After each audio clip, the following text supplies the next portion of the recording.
So dahil nga po sa mga walang tigil na patutsada ng angas ng Pinas na si Janrael Casimero sa Japanese monster na Oya Inoue matapos ng kanyang impresibong panalo via knockout kay Luis Neri, kaya medyo madaming Japanese fight fans na ang naiinis sa ating pambato.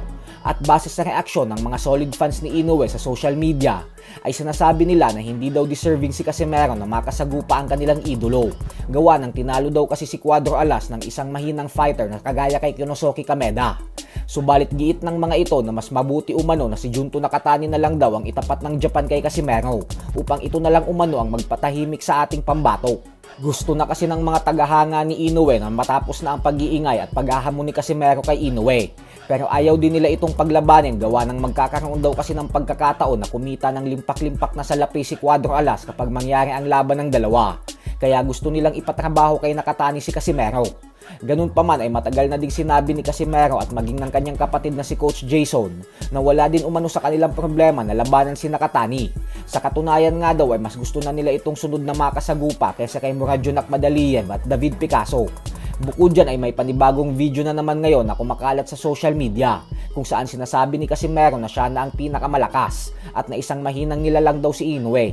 Puro lang daw kasi pili ang mga nakakalaban nito habang siya umano ay lahat malakas ang kalaban pero may tulog kapag tinamaan na ng kanyang kamao. Inoue, hindi ko ang pinakamalakas.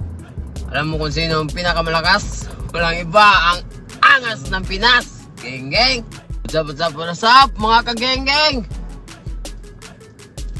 Si Naoya Inoue nagiging malakas, no? Kasi yung mga kalaban niya sobrang weak. Kagaya ngayon ni Naoya Inoue, lahat ng kalaban ni Naoya Inoue pili lang lahat. Diba? Real talk lang tayo ba? Wala tayong plastikan dito. Pag malakas ka talaga, kagaya ko, lahat ng kalaban ko hindi bili. Lahat ng kalaban ko mga hindi ko kilala. Lahat magagaling talaga. Pero pag matamaan naman ng isang kamay ko o kahit saan dito, siguradong may tulog talaga. Diba? Alam nyo naman yan, guys. Tagal nalalaman na tayo yung malakas.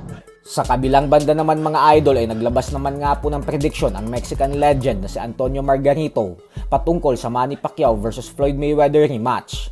Ayon kay Margarito ay kapag nagtuos umano ang dalawa ay nakikita niya na si Pacquiao ang magtatagumpay.